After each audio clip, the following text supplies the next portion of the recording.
Wade and Wade Reacts. This is our review for The Acolyte, Episode 5. Let's get into it. Episode 5 starts off with one of the best fight scenes I've ever seen, not just in Disney's iteration of Star Wars, but in my opinion, in Star Wars, period. The choreography was top-notch. It was fast-paced. The Sith Lord was brutal and straight to the point when it came to killing the Jedi. Had no mercy, no remorse. Then Master Soul confronts the Sith after the Sith cuts down every Jedi in the platoon, and they engage in a masterful fight. Then, as Osha is trying to get away, Master Soul's Padawan, Jackie, tracks her down and tries to arrest her. They engage in a highly skilled hand-to-hand combat fight. It was amazingly choreographed. Props to the director of this episode and props to the choreographer. That particular team needs to do the rest of the new iteration of Star Wars. But back to these scenes. As Jackie is trying to arrest Osha after defeating her in hand-to-hand combat, the Sith Lord interferes with her arrest because he wants Osha for himself. He wants to punish Osha for betraying him in episode 4. There are some other things that we're going to get into, but we're going to save that for a later portion in the review. This episode, it's the best of all the 5 episodes that they released, which is not hard to do because those episodes were mid or borderline trash or garbage. But this one, as far as action, it was cool. Like he said, the lightsaber duel was cool. I don't think it's one of the best, but I think it's the best that Disney has done. I think it's better than Obi-Wan. I think it's better than Ahsoka. And I think this choreographer, whoever did this, they need to be the choreographer going forward for Disney Star Wars. And I do like the villain. I like, which we already knew that who the villain was. We knew it was gonna be that guy. But the reveal was lackluster. I didn't really care about that dude being the guy that I already knew he was.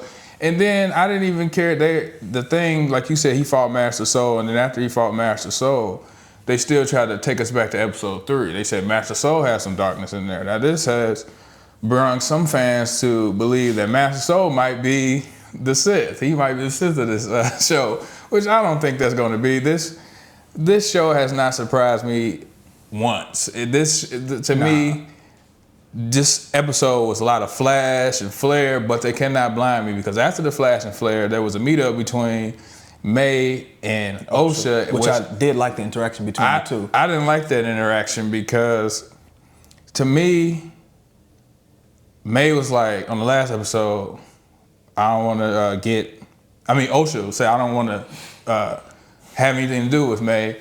Then they met up again and they want to have something to do with May. They hugged for a little bit, then they wrestled. And then that ending with May cutting off her hair and then going with Master Soul. To me, that didn't make any sense because remember earlier, what's the guy's name? I know people call him Smiler. I want to know the character's name. I can't remember him because nobody in this show is memorable. But anyway, Darth Titius. Remember when Master Soul was fighting, he said, take off your helmet. He said, no, because then you'll just be able to read my mind. Okay, if Master Soul is that good, if you seen in episode 1 or 2, when he questioned the security guard, he is that good. So why didn't he know that May was impersonating Osha? That's a good question. But the stupid thing was, to me, Master Soul couldn't read the Sith's mind because he had a helmet on. Who was he? Star Wars universes? The Star Wars Magneto? That was crazy. But back to Master Soul and Osha. Or not Osha, rather May. Master Soul could not sense a difference between May and Osha. But he could sense that the Sith Lord that he was fighting against was somebody from his past. Now, this Sith Lord, according to what we've seen, was super powerful in the Force. And we know that dark side Force users are able to lower, I guess, their Force energy so that it won't be detected. But he was able to sense that much from him. Now you have May, who's the Sith Lord's apprentice, who is not as seasoned nor as powerful as the Sith Lord in the Force at this point, but he wasn't able to sense that she wasn't actually Osha. To me, that doesn't make any sense at all. Yeah, and another thing too, this show has went in and let me realize that the Jedi are trash. This is the second time we seen like 10 Jedi, not 10 Jedi, it was probably like 9, maybe 8, get whooped by one. So we saw this again in the prequels when Palpatine whooped all the Jedi. This show, to me, lets me know that if I was in the Star Wars universe, I would not want to be a Jedi. But back to the actual plot of this episode, which there wasn't much plot, it was just a lot of spinning lights and cool acrobatics. But I didn't like the way that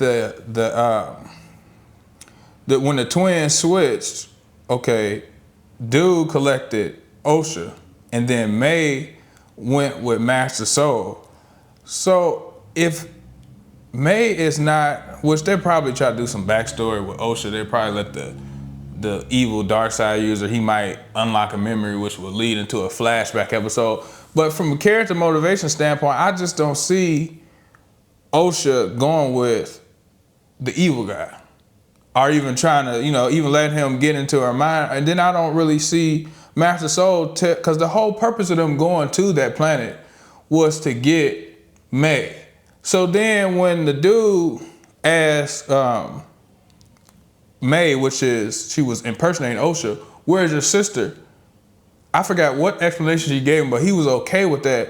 But the whole purpose of going there was to arrest her. Yeah, it was to arrest her. But I think at that point, after that grueling battle between Jedi and Sith, and watching the people that were his co-workers, so to speak, his co-Jedi, be cut down by the Sith, maybe he wanted to rest a little bit before going back on the mission. I don't know, because of urgent matter. They said that the Sith have been extinct, right? So if a Sith pops up, because dude, he actually said, you would call me a Sith. So if he's actually saying it, it's like, and another thing too, if that's the case, what you said, he wanted to take a rest, he should have rushed back to the ship, because somebody got to alert the Jedi Council now. Yeah. Because that's what Qui-Gon Jinn and Obi-Wan did. As soon as they first fought Darth Maul on Tatooine, as soon as they went back, the first thing they did, they had a meeting with the Jedi Council and said, hey, a Sith has returned. So I think he's going to have to do the same thing, because if he doesn't, I don't know how they're going to do it, unless they blame the deaths, pull a Batman and blame the deaths of, how the Joker killed him, or Harvey Dent, they said Batman. Unless they either blame it on Cal Naka or Master Soul. See, let me tell you what I think is going to happen. This may not be true,